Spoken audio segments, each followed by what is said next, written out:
Hindi kami pumayag. Pero siguro, tingin ko lang, hindi ko naman pwedeng hulaan yung ano nasa isip niya. Mahal niya talaga kayo at yung bayo.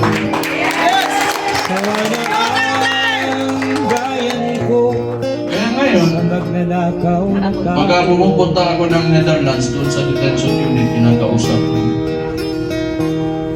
Can never imagine someone would, like an actual individual in front of me that would actually give away his freedom and his life for his country. Kahit tatay ko siya, I am so amazed. And I am very, honored that he is my father.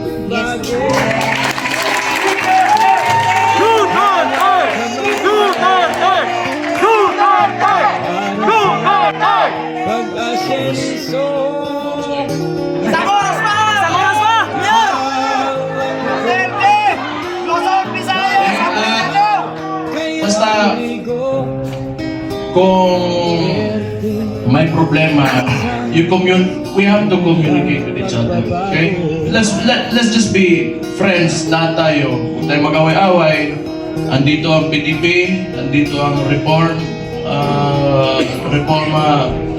PH, and Reforma, andito ang Maisog, and hindi ko na mababanggit yung lahat ng parallel groups, Reforma Pilipinas. Magkaisa tayong lahat.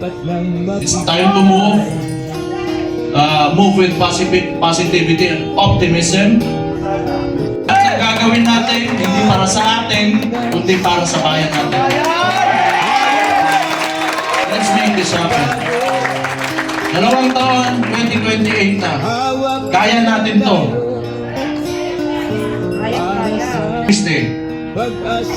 Hindi nila kayang siwala nang sila nanakawin pa.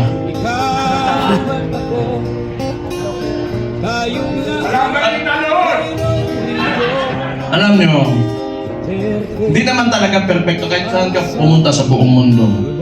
May mga lobbyists, the congressmen and the senators, dadaan talaga yung pera dyan because that's the power of the purse, lobbying and all of that. Pero this kind, the estimated loss to corruption, umaabot na sa trillion. It doesn't make sense anymore. Saan mo pa gagastusin yung pera na yun kung nasa pulsa mo yan? For what? Magkano ba gusto mong yung kanin mo, gusto mo tag 200 pesos per kilo? Gusto mo yung pinakamasarap na pagkain, pinakamasarap na steak? Ano ba gusto mo sa buhay mo? Yan mga yan, mayayaman na yan. Hindi pa sila nakukontento. Hindi na lang maawa ba? Kita nyo yung mga matatanda na nagmamalingke sa umaga, magdadala ng bayong, tapos pahihirapan mo pa, ngayon tumataas presyo ng lahat. Hindi siya nakatingin sa pangkaraniwang Pilipino, ano ang buhay ng Pilipino. Tapos itong gago na to, pantay na puguan eh. Gusto ko kaya, pag-initan nyo na ako. Para nagpahinga lang ako. Balik na naman tayo, patay na naman sila sa atin. Duterte! Duterte! Duterte! Duterte! Duterte! Ito pang maganda. Tayo, mga parallel groups, ilan? Pila to ka buok? 150! 600 parallel groups. Anong sinabi ng Vice Presidente? Siya ay tatakbong presidente, kumilos na tayong lahat. Duterte! Duterte! Duterte! Duterte! Duterte! Duterte! Ang gusto ng tingin ko lang naman ito kasi hindi ko rin naman talaga mahulaan kung ano nasa isip ng kapatid ko. Tayo, tama yung sinabi ni Rob Francis kanina. May galit tayo. Galit na, lahat tayo galit dito. Kaya nga tayo nagtipon-tipon kasi gusto natin na may pagbabago na nangyari. Kasi yung pagbabago na yun, kinuha ni Bongbong Marcos. Nandun na sana tayo. Balik lang tayo kung ano yung plataforma. Ito ha? Noong 2016, si former President, si Roddy Duterte, yung tatay ko, sa survey, 7%, 15, 18. Ano plataforma niya? Dalawa lang. Very simple. But, it reflected the sentiments of the people. Yes. Yung masa. Drugs and corruption. Anong binalik ni BBM ngayon? Drugs and corruption! Tayo si Marcos. Itapon sa tagat-tagatang apoy ng aso. Sabi ng kapatid niya, hindi ako yun ha. O safe na ba ako, attorney? Sabi ng kapatid niya eh, hindi ako nasabi nun eh, di ba? Na-addict daw yung kapatid niya ang... Maulagin na ba?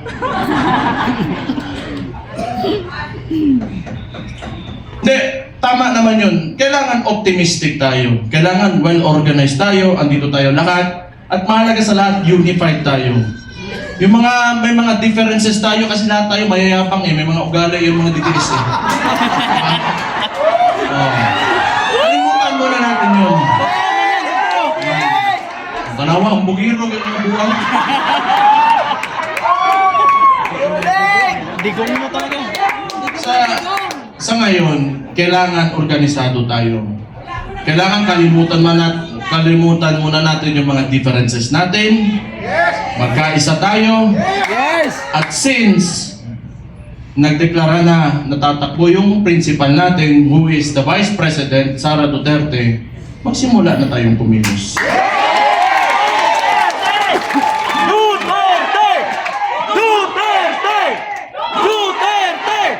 Duterte!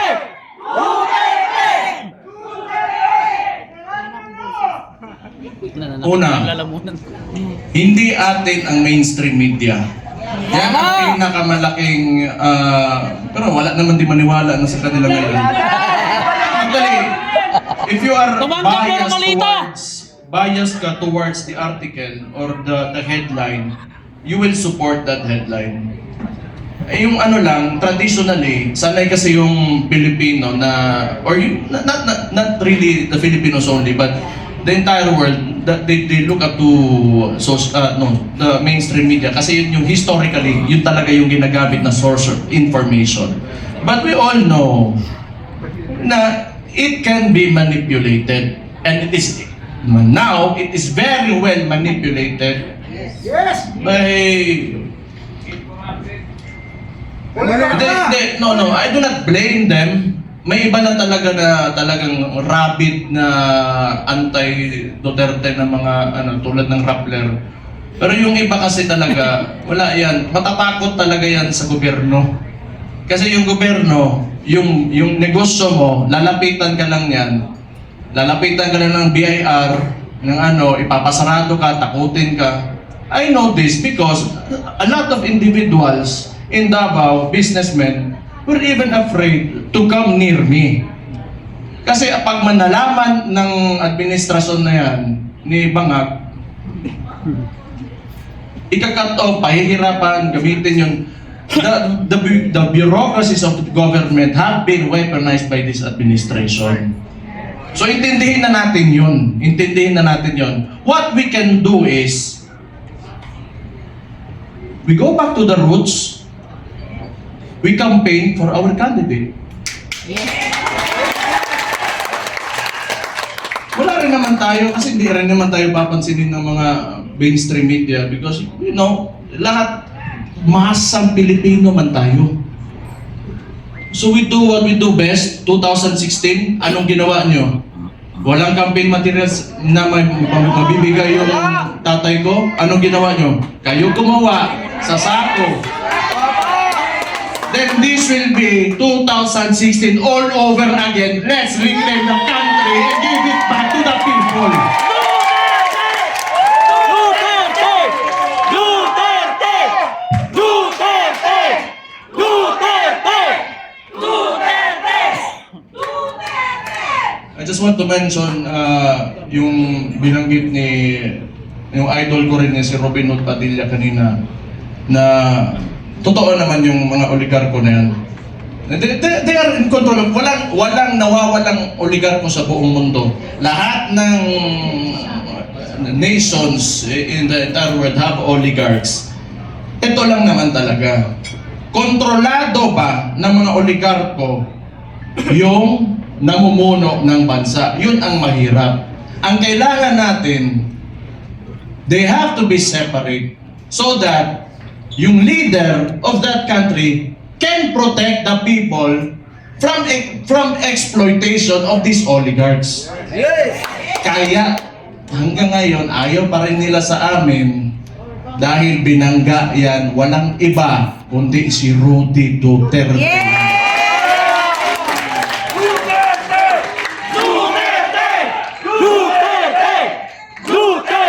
So siguro naman yan, nag-declare na yung kapatid ko and we're going into the 2028 elections. Pakiusap ko lang sa mga oligarko, may mga mayayaman, malalaking negosyante talaga that have command of the economy. Maawa naman kayo sa mga tao. Maawa naman kayo sa mga tao. Give this country a chance na sumarap din ang buhay ng yung mga naglalakad lang sa daan na walang mga sasakyan. Yung sinabi ko kanina, it really breaks my heart, yung living conditions ng tao ngayon. Sometimes, it makes life harder to live seeing this. Sa totoo lang. I am guilty because I have may bahay ako, sementado, nasa loob ng subdivision. It makes me feel so bad that the other Filipinos, my countrymen, have to suffer.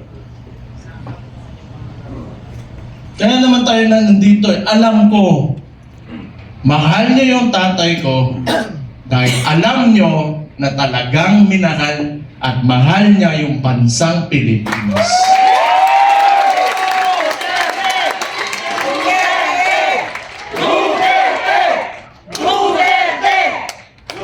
We have to, turn this around. We have to make this country turn around. Hindi pwedeng ganito. Andun na tayo. Alam ko, kahit yung tatay ko nasa Netherlands, binigay sa mga dayuhan. Alam ko nandito pa rin kayo kasi naniniwala kayo, pinakita ni Rudy Duterte na kaya pala natin angatin natin ang ating bansa. You know what? Kayo lahat mga Pilipino, do not settle for this. You deserve better. You deserve better. Sinasabi ko sa inyo, you deserve better.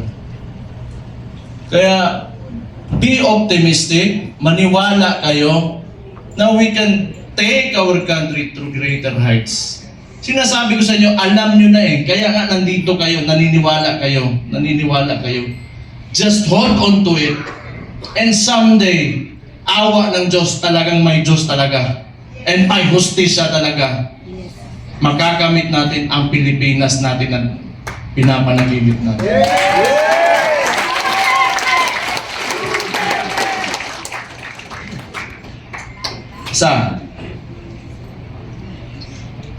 Lahat ng politiko, kailangan bitawan natin yung mga pansarili nating gusto. We have to be selfless public servants. Unang-una yan sa lahat kung gusto natin talaga umangat itong bansa natin. Sabihin na natin, may nakawa nangyari, bigayan ng pera, whatever. Kasi that should be enough. Nagkaroon na kayo ng presidente that tolerated it. So what's next? Dadagdagan nyo pa? Nagpasarap na kayo ng sobra-sobra. Gusto nyo pa? You know, kung swerte na kayo sa buhay, it's time you give back to the people. Huwag niyong pahirapan yung mga tao. Tama na yan. Okay na yan. Siguro yung mga anak nyo maka-aral sa abroad, you can eat, you know, in very nice restaurants. Tama na yan. That's okay. Isang ulo lang naman ang kailangan namin. Ang ulo ni Bongbong Marcos!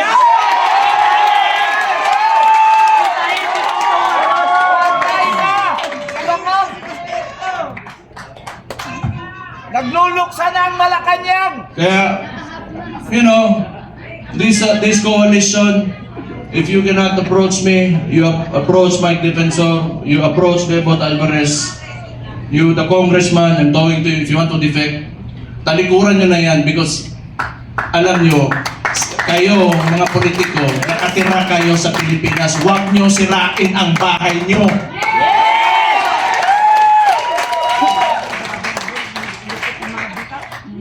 Tanawa, nasuko na po ko.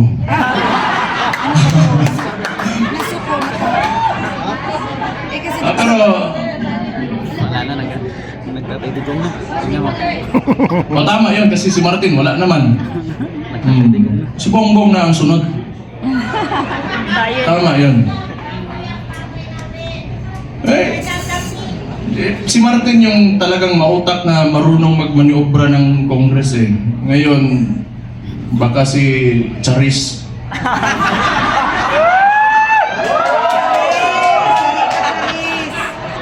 Sino yun? Charis. Charis.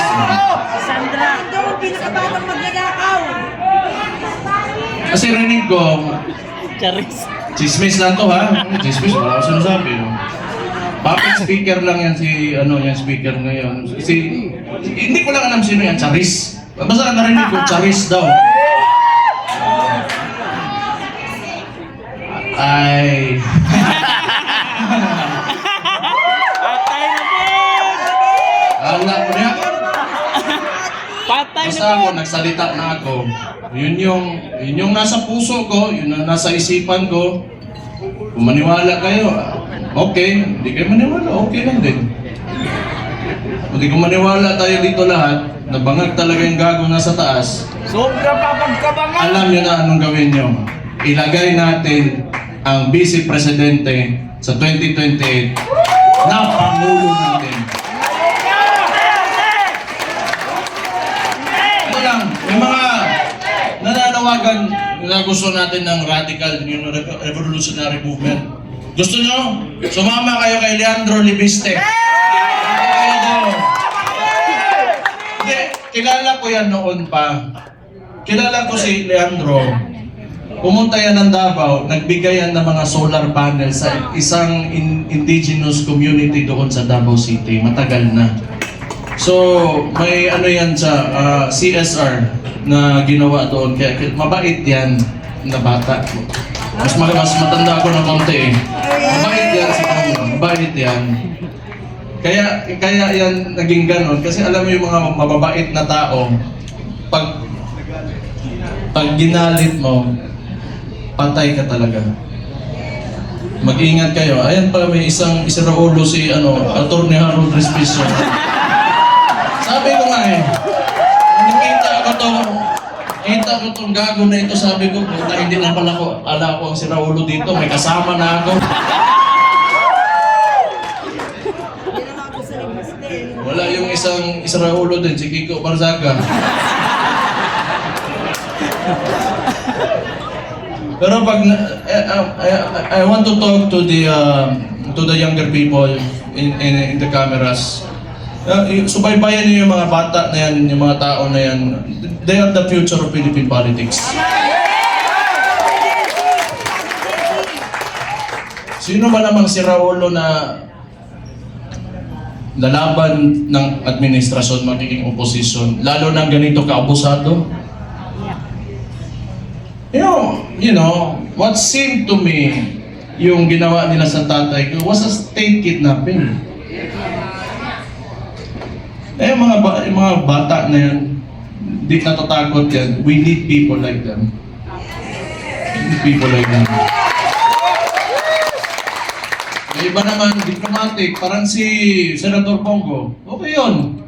Hindi pwedeng lagi tayong galit lahat. Diba? Dapat may mabait din sa atin.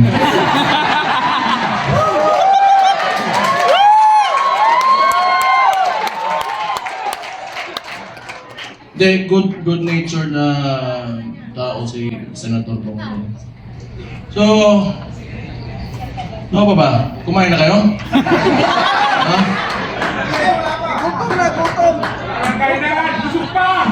So ano, sige.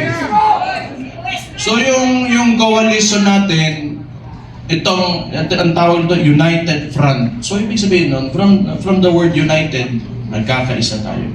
Okay? So, kung kaya nyo palawakin, yung mga miyembro nyo, magpalawak tayo. Tapos yung mga sinasabi ng mainstream media, i-correct natin.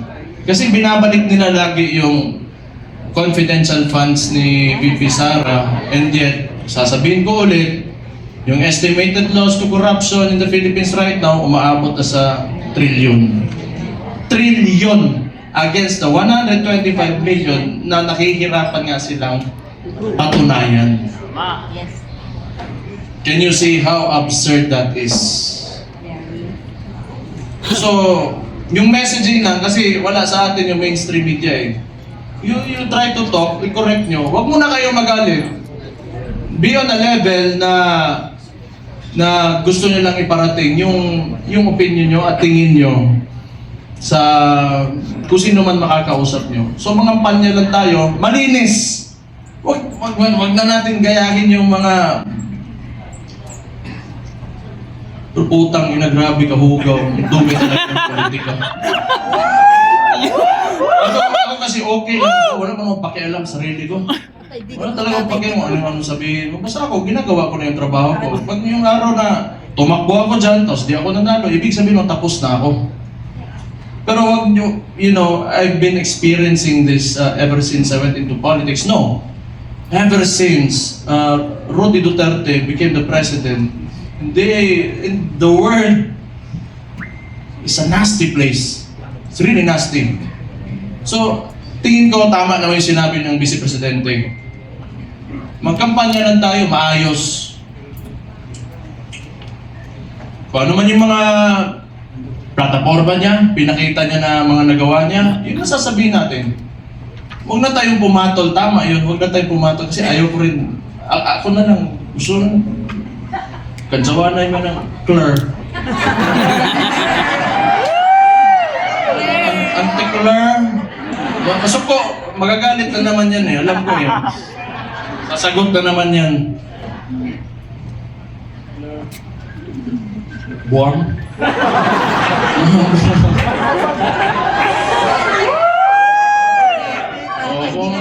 Kung value sila, value din ako.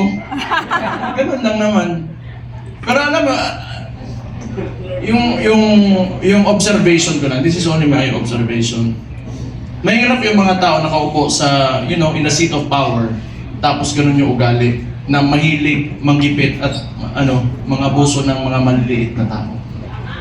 Patay tayo dyan.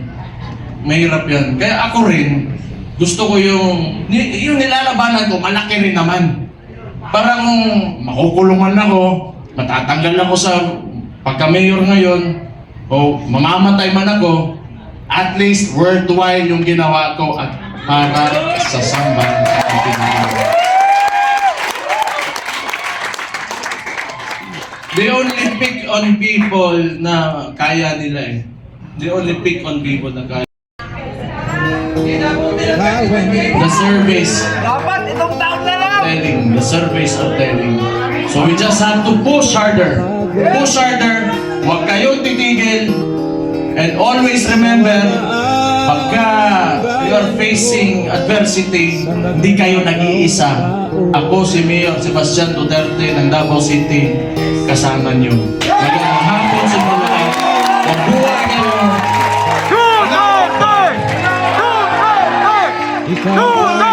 Ang Pilipinas!